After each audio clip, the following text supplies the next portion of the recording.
Hello दोस्तों, मैं विकास दीक्षित आपके यूट्यूब चैनल हिंदी विद विकित एक बार फिर से स्वागत करता हूं। दोस्तों, आज हमारे कारक का दूसरा टॉपिक लेकर आया है। दूसरा टॉपिक मतलब कि सेकंड डे है। पहले क्लास में मैं कारक बता दिया था, कारक का भेद भी बता दिया था, उसमें से मैं कर्ता कारक कर्म कारक भी बता दिया था आप सबको। आज फिर मैं बताने जा रहा हूँ। कर्ता बता दिए थे, कर्म बताते, कर्म बताऊंगा, है कि नहीं। कारक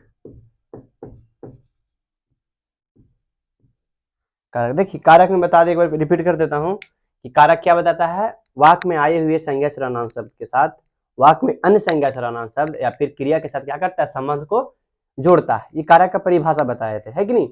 उसमें मैं बताया था कर्ता कारक और कर्म कारक। कर्ता कारक बताया था जो वाक्य में क्रिया को करता है, जैसे राम ने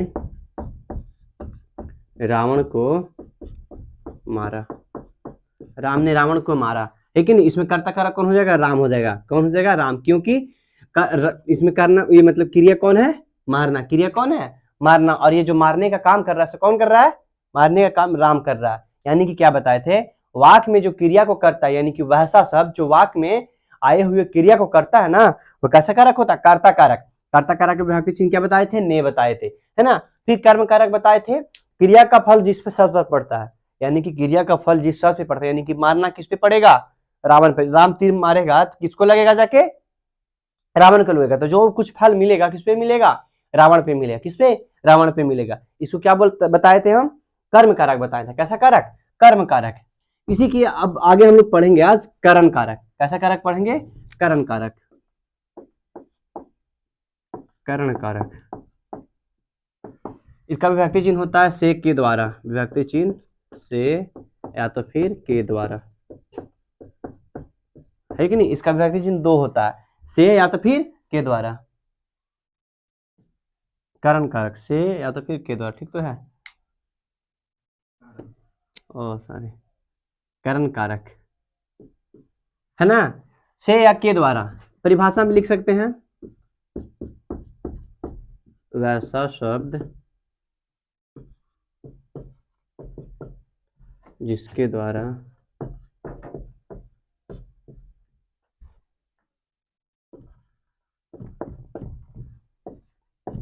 कर्ता अपना कार्य को पूरा करता है, या फिर साधन का कार्य करता है, जिसको हम लोग बोल सकते हैं साधन, है ना। देखिए, करण कारक क्या बताए थे, क्या बताए, वैसा कारक। परिभाषा देखिए, वैसा कारक या फिर वैसा शब्द जिसके द्वारा कर्ता अपना काम को पूरा करता है कि नहीं। साधन कहने का मतलब, जैसे हम लोग हैं, गया में है, तो गया से हम लोग को पटना जाना है, तो किसके द्वारा जाएंगे, बस से जाएंगे, ट्रेन से जाएंगे। तो वो क्या हो गया, जाने का हमारा साधन हो गया। क्या हो गया, साधन हो गया। तो इसमें भी हम लोग साधन के बारे में पढ़ेंगे। कहने का मतलब वैसा कारक जिसमें कर्ता अपना, जिसके द्वारा कर्ता जो है ना अपना कार्य को पूरा करता है। कर्ता जो है ना, कार्य यानी कि क्रिया को पूरा करता है। एग्जाम्पल से समझते हैं, जैसे मैं लिखूंगा, बच्चा चम्मच से दूध पीता है। देखिए क्या मैं लिखा, बच्चा चम्मच से दूध पीता है। तो बताओ इसमें बच्चा क्रिया कौन है, ये क्रिया कौन है, पीना, यानी कि पीने का काम हो रहा है ना। तो क्रिया क्या हो जाएगा, पीना हो जाएगा क्रिया, है ना। ये पीने वाला काम कौन कर रहा है, तो बच्चा कर रहा है। पीने वाला काम कौन कर रहा है, तो बच्चा कर रहा है। तो ये जो बच्चा क्या हो गया, कर्ता कारक हो गया। बच्चा कैसा कारक हो गया, कर्ता कारक हो गया। पीना कैसा हो गया, क्रिया हो गया, है ना। तो दो बात समझे, क्रिया कौन हो गया, पीना, कर्ता कारक कौन हो गया, यानी कि बच्चा। तो यह जो बच्चा पीने का काम कर रहा है, किसके द्वारा कर रहा है, चम्मच के द्वारा। तो ये साधन हुआ ना, जिससे इंसान अपना काम करता है, वो साधन कहलाता है। जैसे मैं बताया ना भी कि आप सब अगर गया से पटना जाओगे तो क्या चीज से जाओगे, गाड़ी से जाओगे। किस चीज से जाओगे, गाड़ी से जाओगे। तो वह जो गाड़ी आपका क्या हो गया, साधन हो गया। गाड़ी क्या हो गया जी, साधन हो गया। तो वही जो साधन है ना, वही क्या कहलाएगा यहाँ पर, करण कारक कहलाएगा। कैसा करण कहलाएगा, करण कारक। जैसे राम तीर से हिरण को मारा, राम तीर से हिरण को मारा। इसमें क्रिया कौन हो जाएगा, मारना। मारना क्या है इसमें, क्रिया, क्योंकि काम हो रहा है, मारने वाला काम हो रहा है ना। तो मारना क्या हो गया, इसमें क्रिया हो गया, मार कौन रहा है, राम मार रहा है, तो कैसा कारक, कर्ता कारक, कैसा कारक, यानी कि ये जो क्रिया को कर रहा है वो कर्ता कारक, और किसके द्वारा कर रहा है, तो तीर के द्वारा कर रहा है, किसके द्वारा कर रहा है, तीर के द्वारा, तो कैसा कारक हो जाएगा, ये करण कारक हो जाएगा, कैसा कारक, करण कारक, क्योंकि इसके द्वारा जो करता है ना अपना काम कर रहा है, किसके द्वारा, तीर से ही ना मारने का काम कर रहा है, जो क्रिया है ना किसके द्वारा कर रहा है, तीर के द्वारा कर रहा है, तो कैसा कारक, करण कारक, और हिरण कैसा कारक, अब लोग बताए ना, कैसा कारक, कर्म कारक हो जाएगा, कैसा कारक हो जाएगा, ये कर्म कारक, तीर का देखिए, तीर से यानी कि आगे से विभक्ति चिन्ह किसका, करण कारक का, राम के आगे विभक्ति चिन्ह नहीं है, तो इतना समझ सकते हो ना आप, ये जो काम है मारने वाला से कर कौन रहा है, राम कर रहा, तो कैसा कारक हो जाएगा, कर्ता कारक हो जाएगा। हिरण के आगे देखो को है विभक्ति चिन्ह किसका, कर्म कारक, कर्ता ने कर्म को, तो कर्म कैसा, ये हिरण कैसा कारक हो जाएगा, कर्म कारक, और इसका विभक्ति चिन्ह ये हो जाएगा। और एग्जाम्पल समझते हैं, क्योंकि एग्जाम्पल से ही हर कुछ समझोगे आप सब।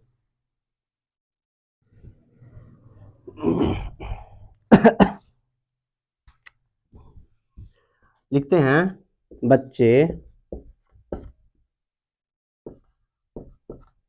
बस के द्वारा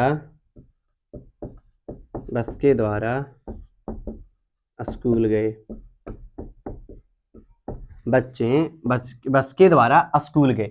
देखिए इसमें जाने का काम क्या है, यहाँ पर जाने का जो काम है, जाना, ये क्या हो गया, क्रिया हो गया, जाना क्या हो गया, क्रिया हो गया। ये जाने वाला काम कौन कर रहा है, तो बच्चे कर रहा है, तो कैसा कारक, ये कर्ता कारक, कैसा कारक, कर्ता कारक, जाना क्या हो गया, क्रिया, क्योंकि जाने वाला काम कौन कर रहा है, बच्चा, ये जाने वाला काम जो कोई करता, अगर बच्चा कर रहा है तो, अगर मैं करूंगा जाने का काम तो मैं कर्ता कारक, अगर आप सब करोगे जाने का काम तो आप सब कर्ता कारक, लेकिन यहाँ जाने का काम कौन कर रहा है, तो बच्चा कर रहा है, तो बच्चा कैसा कारक होगा, यहाँ पर कर्ता कारक, क्रिया कौन हो जाएगा, जाना।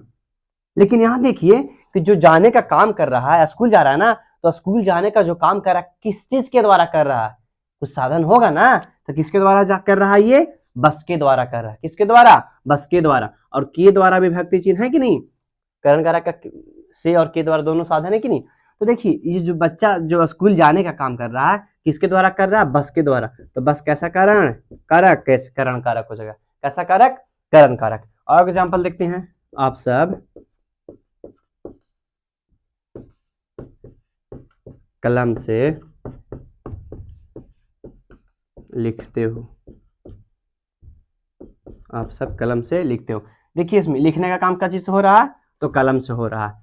इसमें काम कौन है, क्रिया कौन है, लिखना, क्रिया कौन है, लिखना, ये लिखने वाला काम कौन कर रहा है, आप सब, तो क्या हो जाएगा, ये कर्ता कारक हो जाएगा, कैसा कारक हो जाएगा, कर्ता कारक, और लिखने का काम किसके द्वारा हो रहा है, कलम के द्वारा, किसके द्वारा, कलम के द्वारा, तो कैसा कारक हो जाएगा, ये करण कारक, क्योंकि कर्ता जिसके द्वारा अपना काम करता है वो करण कारक, कर्ता जिसके द्वारा अपना काम करता है, तो कर्ता काम कौन सी कर रहा है, इसमें लिखने का काम कर रहा है, काची का काम, लिखने का, लिख काची से रहा है, तो कलम से लिख रहा है कि नहीं। तो आशा करता हूं कि आप सब लोग समझ गए हो करण कारक, अगर नहीं भी समझे तो कमेंट करके बता सकते हैं कि सर यहाँ पे नहीं मुझे समझ में आया, तो मैं अगले क्लास में अच्छे से फिर से समझाऊंगा। और हमारे वीडियो को लाइक कर दीजिएगा, कमेंट भी कीजिएगा आप सब। अब हम लोग देखते हैं अगला,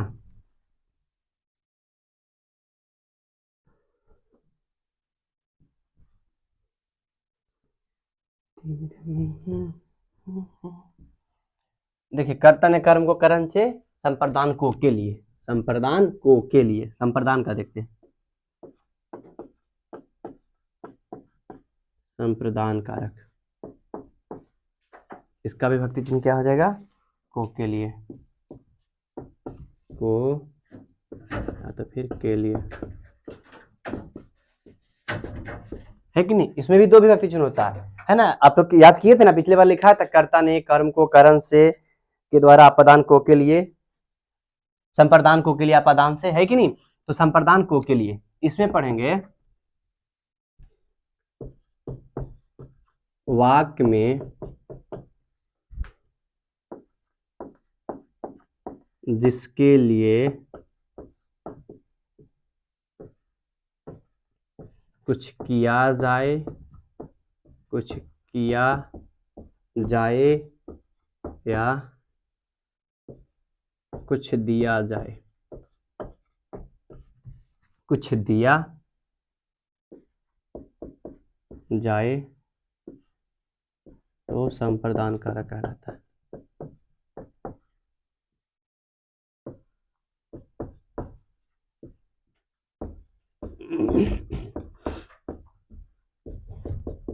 है कि देखिए संप्रदान कारक का विभक्ति चिन्ह क्या होता है, को के लिए। क्या होता है इसका विभक्ति चिन्ह, को के लिए होता है ना। और परिभाषा क्या मैं बताया, वाक्य में जिसके लिए कुछ किया जाए, वाक्य में जिसके लिए कुछ किया जाए या किसी को कुछ दिया जाए तो वह संप्रदान कारक कहलाता है। कैसा कारक कहलाता है, संप्रदान कारक। एग्जाम्पल से समझते हैं, देखिए मोनू को गेंद दो, है ना, बहुत फेमस एग्जाम्पल है मेरे लिए, क्योंकि मैं जब भी पढ़ाता हूँ संप्रदान कारक तो पहला एग्जाम्पल मेरा यही रहता है ना। मेरे क्लास के बच्चे अगर देख रहे होंगे, पुराने स्कूल के बच्चे या नया स्कूल के बच्चे, तो समझ गए होंगे कि हाँ सर का एग्जाम्पल अगर क्लास में भी पढ़ाते हैं तो पहला एग्जाम्पल यही रहता है, ऑनलाइन भी पढ़ा रहे हैं तो पहला एग्जाम्पल मेरा यही है। अगर कोई देख रहे हैं तो कमेंट करके जरूर बताइए कि वास्तव में मेरा पहला एग्जाम्पल ये है कि नहीं है, कमेंट करके बताइएगा, है ना। तो देखिए मोनू को गेंद दो, तो इसमें देखिएगा को विभक्ति चिन्ह आया। पहले इसको समझिए, देखिए वाक्य में जिसके लिए कुछ किया जाए, परिभाषा समझिएगा, वाक्य में जिसके लिए कुछ किया जाए या किसी को कुछ दिया जाए, तो देखना ध्यान से, इसमें देने की बात आ रही है। गेंद दो, है ना, कुछ दे रहा है, क्या दे रहा है, गेंद दे रहा है, तो देने की बात आई ना। किसको दे रहा है, मोनू को दे रहा है। किसको दे रहा है, मोनू को। तो जिसको अगर दिया ना तो वह कैसा कारक हो जाएगा, संप्रदान कारक हो जाएगा। अभी मैं बताऊंगा आप सबको कि कर्म कारक का में विभक्ति चिन्ह को होता है और संप्रदान का भी को होता है। तो हम सर कैसे समझेंगे कि कर्म कारक है ये वाला है, चाहे तो ये वाला संप्रदान कारक है, दोनों में विभक्ति चिन्ह को है ना। तो मैं इसको अच्छे से आप सबको समझाऊंगा, अगर आज टाइम बचा तो, नहीं तो फिर अगली वीडियो में 100% समझा दूंगा, है ना। तो देखिए मोनू को गेंद दो, क्या दो जी, मोनू को गेंद दो। इसमें देने की बात हो रही है, किसकी बात हो रही है, देने की बात हो रही है। तो जो को विभक्ति चिन्ह आ गया, किसके लिए आ गया, संप्रदान कारक के लिए। किसके लिए आ गया, संप्रदान कारक के लिए। तो गेंद किसको दे रहा है, मोनू को दे रहा है, तो कैसा कारक हो जाएगा ये मोनू, संप्रदान कारक हो जाएगा, संप्रदान कारक। कोई बच्चा जो नया होगा, जो नहीं जानता होगा, वो कहता होगा सर कर्म कारक अभी तो को विभक्ति चिन्ह है, तो कर्म कारक काहे नहीं हुआ। तो काहे नहीं हुआ वो अगले क्लास में या तो फिर टाइम बचा तो यही क्लास में भी बता दूंगा आप सबको, है ना। मोनू को गेंद दो, तो देखो देने की बात हो रही है ना, तो क्या कहता है, जिसको कुछ दिया जाए, तो किसको दे रहा है, मोनू को दे रहा है। जो गेंद देने की बात है, किसको दे रहा है, गेंद मोनू को दे रहा है। तो मोनू कैसा कारक है, संप्रदान कारक है। कैसा कारक है, संप्रदान कारक। फिर कहेंगे सोनू को खाना दो, सोनू को खाना दो। खाना देने की बात रही है, क्या देने की बात रही है, खाना देने की। ये क्रिया देना, देना क्रिया है ना। ये जो क्रिया हो रहा है किसके लिए हो रहा है, सोनू के लिए हो रहा है। किसके लिए, सोनू के लिए हो रहा है। तो ये जो देने की बात आ रही है, किसके लिए देने की बात आ रही है, किसको दे रही है, तो ये सोनू को दे रहा है खाना ना, तो सोनू को दे रहा। तो सोनू कैसा कारक हो जाएगा, यहाँ संप्रदान कारक हो जाएगा, है कि नहीं। तो ये हो गया ना, जिसको कुछ दिया जाए वो संप्रदान कारक। अब देखते हैं जिसके लिए कुछ किया जाए, देखते हैं। को विभक्ति चिन्ह आया तो को के लिए बता दिए। अब के लिए देखो, दादाजी के लिए, दादाजी के लिए चाय लाओ।